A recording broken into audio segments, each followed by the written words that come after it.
Good morning, everyone. Welcome to online classes. Today, I am going to discuss the generations of computer here. Already, we discussed the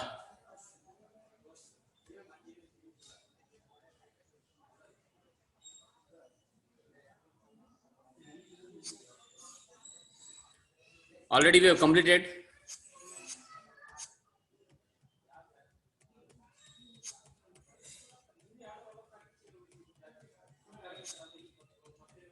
So, blueprint, computer, characteristics of computer, data and informations, functions, and evaluations. So now we'll go for generations of computer here. So generations of computer, the first generation of computers. So before going to generations of computer, let us go for what exactly the generations means here. Generations ಅಂದ್ರೆ ಏನು, ಹೇಗಿದು computer generations ಅಂದ್ರೆ ಹೇಗೆ ಅರ್ಥ ಮಾಡ್ಕೋಬೇಕು ಅಂತ ಹೇಳಿದ್ರೆ, so ನಾವು when you go back with 10 to 15 years or 20 years back, ನಾವು ಏನಾದರೂ ಪ್ರಿವಿಯಸ್ ಅಲ್ಲಿ ಕಂಪ್ಯೂಟರ್ ಹೇಗಿತ್ತು, ಹೇಗಿಲ್ಲ ಸರ್, ಹೇಗೆ ವರ್ಕ್ ಮಾಡ್ತಾ ಇತ್ತು ಕಂಪ್ಯೂಟರ್ಸ್ ಅಂದ್ರೆ, ನಾವು ನಮ್ಮ ಕಾಲದಲ್ಲಿ ಕಂಪ್ಯೂಟರ್ಸ್, ನಿಮ್ಮ ಫಾದರ್ ಕಾಲದಲ್ಲಿ ನಮ್ಮ ಕಂಪ್ಯೂಟರ್ಸ್ ಎಲ್ಲ ಯೂಸ್ ಮಾಡ್ತಾ ಇದ್ರು. ಅವಾಗೆಲ್ಲ ಮೊದಲೆಲ್ಲ ಇದ್ವು ಕಂಪ್ಯೂಟರ್ಸ್ ಅಂತಂದ್ರೆ, ಮೊದಲೆಲ್ಲ ಕಂಪ್ಯೂಟರ್ಸ್ ಅಫ್ಕೋರ್ಸ್ ಇದ್ದು, ಬಟ್ ಏನಂದ್ರೆ ಈಗಿರ್ತಕ್ಕಂಥ ಅಡ್ವಾನ್ಸ್ ಟೆಕ್ನಾಲಜಿ ಅವಾಗ ನಮಗೆ ಅವೈಲಬಲ್ ಇದ್ದಿಲ್ಲ. ನಮಗೆ ಅವಾಗ 1 GB ಅಂತಂದ್ರೆ it is huge number of data. Because ಅವಾಗ ಗ್ರಾಫಿಕ್ಸ್ ಇದ್ದಿಲ್ಲ, ಆಡಿಯೋಸ್, ಓನ್ಲಿ ಆಡಿಯೋಸ್ ಅಥವಾ ಟೆಕ್ಸ್ಟ್ ಫೈಲ್ಸ್ ಮಾತ್ರ ವರ್ಕ್ ಮಾಡ್ತಾ ಇದ್ವಿ. ಸೊ ಅದಕ್ಕೆ ಅವಾಗ ಏನಾಗ್ತಿತ್ತು, ನಮಗೆ 1 GB ಅಂದ್ರೆ ಹ್ಯೂಜ್ ನಂಬರ್ ಆಫ್ ಡಾಟಾ ಅನ್ಸಿತ್ತು. 1 GB ಅಂದ್ರೆ ಇಟ್ ಈಸ್ ಎ ಬಿಗ್ ಅಂತ ಅನ್ಕೊಂತಿದ್ವಿ. ಸೊ ಅದೇ ರೀತಿಯಲ್ಲಿ ಮೊದಲೆಲ್ಲ configuration 1 GB hard disk, 215 MB RAM ಅಂತ ಇತ್ತು. ಸೊ ಅದಕ್ಕಿಂತ ಕಡಿಮೆ ರ್ಯಾಮ್ ಇತ್ತು. ಸೊ ಅವಾಗ ಏನಾಗ್ತಿತ್ತು ಅಂತಂದ್ರೆ, ಫರ್ದರ್ ಇನ್ನ ಬ್ಯಾಕ್ ಹೋಯ್ತೀವಿ ಅಂತಂದ್ರೆ, ಸೊ ಇಲ್ಲಿ ಜನರೇಷನ್ಸ್ ಕಂಪ್ಯೂಟರ್ಸ್ ಅಂತ ನಾವು ಡಿಸ್ಕಸ್ ಮಾಡ್ತಾ ಇದ್ವಿ. ಸೊ ಫಸ್ಟ್ ಜನರೇಷನ್ಸ್ ಅಲ್ಲಿ ನೋಡೋಣ ಹೇಗಿದು ಜನರೇಷನ್ಸ್ ಅಂದ್ರೆ ಹೆಂಗೆ ಅಂತಂದ್ರೆ, ಟೋಟಲ್ ನಮಗೆ first generation, second generation, third generation, fourth generations ಅಂತೆಲ್ಲ ನಾವು ಡಿಫ್ರೆನ್ಶಿಯೇಟ್ ನಾವು ಮಾಡ್ತಾ ಇದ್ದೀವಿ. So let us start the way of understanding how to write in main examination. If they ask what is explain the generations of computers, in sense you should go for first generation, second generation, third generation, fourth generation, fifth generations. Let us learn what exactly the things are going on in the first generation, second generation, and third generations, and fourth and as well as the fifth generation. What are the things we need to learn, we see in the now over here. Let us start with the first generations over here. So ಹೇಳಿದ್ನಲ್ಲ, generations ಅಂತಂದ್ರೆ ಪ್ರತಿ ವರ್ಷನೂ ಪ್ರತಿ seconds ಅಲ್ಲೂ computer ಯಾವಾಗ್ಲೂ update ಆಗ್ತಾನೆ ಇರುತ್ತೆ. New things has been introduce ಆಗ್ತಾ ಇರ್ತವೆ. ಸೊ ಅದನ್ನೆಲ್ಲ ನಾವು ಕಲಿಬೇಕಾಗುತ್ತೆ ಇಲ್ಲಿ. ಸೊ ಜನರೇಷನ್ಸ್ ಅಂದ್ರೆ ಈಗ ಸಪೋಸ್ ನಾವೀಗ 11th ಜನರೇಷನ್ಸ್ ಆಗ್ತೀವಿ. ನಿನ್ನೆ ಎಲ್ಲ ಇಂಟೆಲ್ ಕಂಪ್ನಿ ಎಲ್ಲ 11th ಜನರೇಷನ್ ಸ್ಟಾರ್ಟ್ ಮಾಡಿದ್ರು. ಸೊ ಬಟ್ ನಾವೆಲ್ಲಿ ಯೂಸ್ ಮಾಡ್ತಾ ಇದ್ವಿ, ಸೆಕೆಂಡ್ ಜನರೇಷನ್, ಫಸ್ಟ್ ಜನರೇಷನ್ಸ್ ಇನ್ನ ಕಂಪ್ಯೂಟರ್ ಯೂಸ್ ಮಾಡ್ತಾ ಇದೀವಿ. ಸೊ ಜನರೇಷನ್ಸ್ ಚೇಂಜಸ್ ಅನ್ನಂಗಿಲ್ಲ, ಏನಾದ್ರು ಚೇಂಜಸ್ ಆಗ್ಬೋದೇನು ಸರ್ ಅಂದ್ರೆ, ಅಫ್ಕೋರ್ಸ್ ಚೇಂಜಸ್ ಆಗ್ತಾ ಇರುತ್ತೆ. ಅದಕ್ಕೆ ಅಂತಂದ್ರೆ ಮೊದಲೇ ನಾವು ಸೈಜ್, ಶೇಪ್ ಅವೆಲ್ಲ ಅಬ್ಸರ್ವ್ ಮಾಡ್ತಾ ಇದ್ವಿ. ಬಟ್ ಈಗ ಏನಾಗ್ತಿದೆ ಅಂತಂದ್ರೆ, ಥಿನ್ ಲ್ಯಾಪ್ಟಾಪ್ಸ್ ಎಲ್ಲ ಇಂಟ್ರೊಡ್ಯೂಸ್ ಆಗ್ತಾ ಇದೆ. ಅಂದ್ರೆ ಏನಾಗ್ತಿದೆ ಅಂದ್ರೆ, ಬರ್ತಾ ಕಂಪ್ಯೂಟರ್ ಸೈಜ್ ಏನಾಗ್ತಿದೆ, ಬರ್ತಾ ಸೈಜ್ ಕಡಿಮೆ ಆಗ್ತಾನೆ ಇರುತ್ತೆ. ಹ್ಯೂಜ್ ನಂಬರ್ ಆಫ್ ಪೇಮೆಂಟ್ ಜಾಸ್ತಿ ಆಗ್ತದೆ. ನೋಡೋಣ ಅದು ಹೇಗಿದೆ ಫರ್ದರ್ ಕ್ಲಾಸ್ ಅಲ್ಲಿ ನೋಡೋಣ. Before that we start the first generation. The first generations of computer,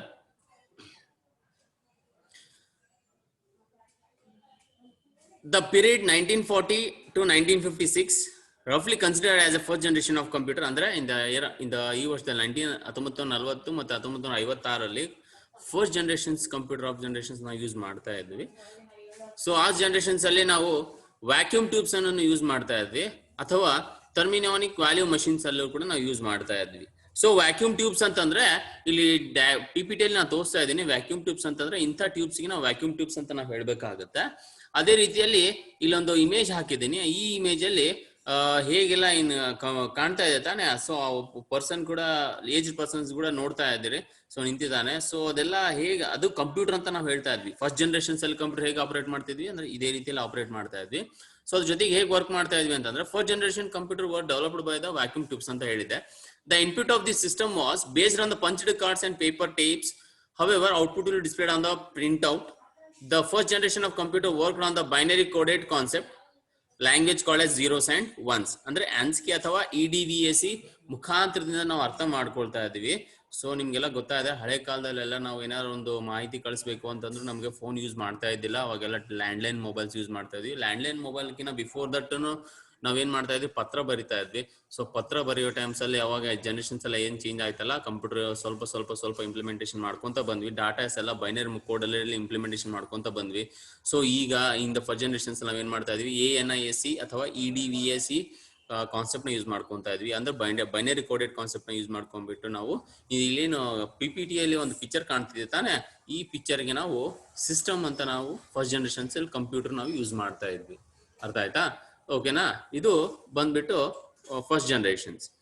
next second generation ಅಂತಂದ್ರೆ 1956 ಮತ್ತೆ 1963 ರಫ್ಲಿ we are using as a period of second generation. We need to say here second generation computers were developed by using transistors ಅಂತಂದ್ರೆ ಇಲ್ಲಿ diagram ತೋರಿಸಿದ್ವಿ ನೋಡಿ, transistors ಅಂತ ಹೇಳಿ. ಇಂಥ diagrams ಗೆ ನಾವು ಟ್ರಾನ್ಸಿಸ್ಟರ್ಸ್ ಅಂತ ನಾವು ಹೇಳ್ಬೇಕಾಗತ್ತೆ. ಇದರಿಂದ ನಾವು ಕಂಪ್ಯೂಟರ್ಸ್ ನ ಆಪರೇಟ್ ಮಾಡ್ತಾ ಇದ್ವಿ. In the comparisons of the first generation, the size of the second generations was smaller. The size of the second generations was smaller. ಅಂದ್ರೆ ಮೊದಲು ಸ್ವಲ್ಪ ಅಬ್ಸರ್ವ್ ಮಾಡ್ರಿ, ಇಲ್ಲಿರ್ತಕ್ಕಂಥ ಸಿಸ್ಟಮ್ ಸೆಕೆಂಡ್ ಜನರೇಷನ್ ಏನಾಯ್ತು, ಸ್ವಲ್ಪ ಚೇಂಜ್, ಸೈಜ್ ಮಾತ್ರ ಏನಾಯ್ತು, ವೇರಿಯೇಷನ್ಸ್ ಆಯ್ತು ಇಲ್ಲಿ. ಸೊ ಸೈಜ್ ವೇರಿಯೇಷನ್ಸ್ ಅಂತಂದ್ರೆ ವಾಸ್ ಸ್ಮಾಲ್ ಸೈಜ್ ಆಯ್ತು. ಹೌದಾ? ಅಂದ್ರೆ ವ್ಯಾಕ್ಯೂಮ್ ಟ್ಯೂಬ್ಸ್ ಎಲ್ಲ ಆಪರೇಟ್ ಮಾಡ್ಬೇಕಂದ್ರೆ ವ್ಯಾಕ್ಯೂಮ್ ಟ್ಯೂಬ್ ಯೂಸ್ ಮಾಡ್ತಾ ಇದ್ವಿ. ಇಲ್ಲಿ ಬರ್ತಾ ಸೈಜ್ ಕಡಿಮೆ ಆಯ್ತು, ಅವಾಗ ಟ್ರಾನ್ಸಿಸ್ಟರ್ಸ್ ಯೂಸ್ ಮಾಡ್ತಾ ಇದ್ವಿ. ಅದೇ ರೀತಿಯಲ್ಲಿ ಥರ್ಡ್ ಜನರೇಷನ್ಸ್ ಬಂದ್ಬಿಟ್ಟು 1963 ಹಿಡ್ಕೊಂಡು 1971 ಒಳಗಡೆಗೆ ಥರ್ಡ್ ಜನರೇಷನ್ಸ್ ಅಂತ ಯೂಸ್ ಮಾಡ್ತಾ ಇದ್ವಿ. ಸೊ ಅವಾಗ ಏನು, so we are using as A IC chip. IC ಅಂತಂದ್ರೆ ಇಂಟಿಗ್ರೇಟೆಡ್ ಸರ್ಕ್ಯೂಟ್ ಅಂತ ನಾವು ಹೇಳ್ತಿದ್ವಿ. ಸೊ ಯಾವಾಗ ನಾವು ಫಸ್ಟ್ ಜನರೇಷನ್ಸ್ ಅಲ್ಲಿ ವ್ಯಾಕ್ಯೂಮ್ ಟ್ಯೂಬ್ ಯೂಸ್ ಮಾಡ್ತಾ ಇದ್ವು ಅಥವಾ ಟ್ರಾನ್ಸಿಸ್ಟರ್ಸ್ ಯೂಸ್ ಮಾಡ್ತಿದ್ವಿ ಸೆಕೆಂಡ್ ಜನರೇಷನ್ಸ್ ಅಲ್ಲಿ. ಅದೇ ರೀತಿಯಲ್ಲಿ ಇಲ್ಲಿ ಅಬ್ಸರ್ವ್ ಮಾಡ್ತಾ ಇರ್ಬೇಕಾಗಿದೆ ಏನಂತಂದ್ರೆ, ಕಂಪ್ಯೂಟರ್ ಯಾವ ರೀತಿಯಲ್ಲಿ ಬದಲಾವಣೆ ಆಗ್ತಾ ಇದೆ ವರ್ಷ, ಅಂದ್ರೆ ಜನರೇಷನ್ ಟು ಜನರೇಷನ್ ಹೇಗೆ ಚೇಂಜಸ್ ಆಗ್ತಾ ಇದೆ ಅನ್ನೋದನ್ನ ನಾವು ಬದಲಾವಣೆ ನಾವು ನೋಡ್ಬೋದು ಇದರಲ್ಲಿ. ಸೊ ಇಂಟಿಗ್ರೇಟೆಡ್ ಈ ವರ್ಷದಲ್ಲಿ ಏನಾಗುತ್ತೆ, ಥರ್ಡ್ ಜನರೇಷನ್ಸ್ ಅಲ್ಲಿ ನಾವು ಇಂಟಿಗ್ರೇಟೆಡ್ ಸರ್ಕ್ಯೂಟ್ ನ ಯೂಸ್ ಮಾಡ್ತಾ ಇದ್ವಿ. So compression of computer second generation, size variation ಆಯ್ತು, ಸ್ಮಾಲ್ ಆಯ್ತು. ಸೊ ಅದೇ ರೀತಿಯಲ್ಲಿ ಲೆಸ್ ಪವರ್ ಕನ್ಸ್ಯೂಮ್ಷನ್ಸ್ ಇತ್ತು, ಜನರೇಟ್ ಲೆಸ್ ಹೀಟ್ ಕೂಡ ಕಡಿಮೆ ಇತ್ತು. ಮೊದಲೆಲ್ಲ ಏನಾಗ್ತಿತ್ತು ಅಂದ್ರೆ ಬಹಳ ಹೀಟ್ ಜನರೇಟ್ ಆಗ್ತಾ ಇತ್ತು. But when he third generation ಬಂದಾಗಿಲ್ಲ ಸ್ವಲ್ಪ ಪವರ್ ಕನ್ಸ್ಯೂಮ್ಷನ್ಸ್ ಕಡಿಮೆ ಆಯ್ತು, ಲೆಸ್ ಹೀಟ್ ಆಗೋದು ಕೂಡ ಸ್ವಲ್ಪ ಕಡಿಮೆ ಆಯ್ತು. Maintenance of the cost of the computer third generations low, ಅಂದ್ರೆ ಸ್ವಲ್ಪ ಕಡಿಮೆ ಸೈಜ್ ಆಗೋದ್ರಿಂದ ಏನಾಗುತ್ತೆ, ಮೇಂಟೆನೆನ್ಸ್ ಸ್ವಲ್ಪ ಕಡಿಮೆ ಆಗುತ್ತೆ. ಮೊದಲೆಲ್ಲ ರೂಮ್ ದೊಡ್ಡದಷ್ಟು ಸಿಸ್ಟಮ್ಸ್ ಇರ್ತಿತ್ತು. So it is take A last of space and huge number of space over here. And here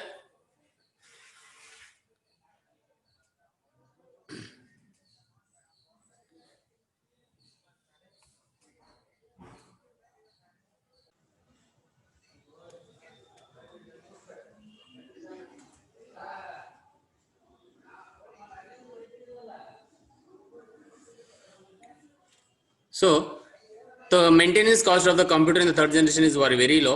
The computer systems of the computers of the third generations was easier for commercial use. So observe ಮಾಡ್ತಾ ಇರ್ರಿ, sizes ಎಲ್ಲ variations ಆಗ್ತಾ ಇದಾವೆ.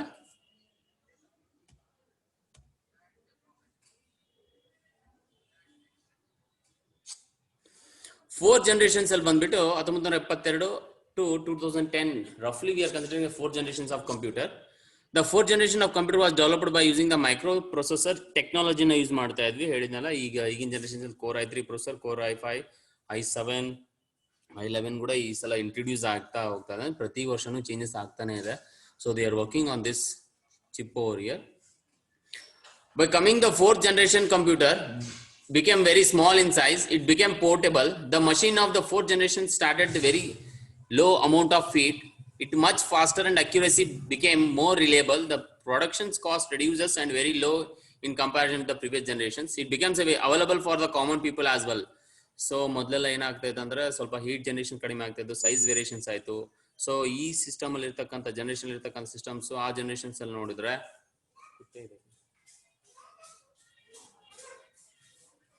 so the production cost reduces to very low in comparison to the previous generations. It became available for the common people as well. So ಇದು ನಿಮಗೆ common people's ಅಲ್ಲಿ use ಮಾಡಬಹುದು ಅಂತ. Of course it is very available ಇರ್ತಾವ ನಮ್ಗೆ. So generations of micro processor use ಮಾಡ್ತೀವಿ. Fifth generations ಬಂದ್ಬಿಟ್ರೆ the period 2010 till the date, ಅಂದ್ರೆ ಟಿಲ್ ಡೇಟ್ ಅಂದ್ಬಿಟ್ಟು ಇಲ್ಲಿವರೆಗೆ. ಸೊ ಇಲ್ಲಿವರೆಗೆ ನಾವೇನು ಕಂಪ್ಯೂಟರ್ ಫಿಫ್ತ್ ಜನರೇಷನ್ಸ್ ಅಂತ ನಾವು ಹೇಳ್ತಾ ಇರ್ತೀವಿ. The computer of the first generations had high capability and large amount of capacity. Working with the computer of the generations was faster and multiple tasks would be performed simultaneously. Some of the Popular advanced technology of the fifth generation include artificial intelligence, quantum computations, and nanotechnology, parallel processing. So these are all about your generations of computers. Okay, and here in the fifth generations we supposed to use the robotics artificial intelligence ಎಲ್ಲ ನಾವು implementations ಎಲ್ಲ ನಾವು ಮಾಡ್ತಾ ಇದ್ವಿ. So ಇಲ್ಲಿ ಈಗ ಇರ್ತಕ್ಕಂಥ generation fifth generations ಅಂತ ನಾವು ಯೂಸ್ ಮಾಡ್ತಾ ಇದ್ವಿ. So it is a advance generations ಅಂತ ನಾವು ಹೇಳ್ತಾ ಇದ್ದೀವಿ. Okay then, thank you. Today tomorrow we'll see that one.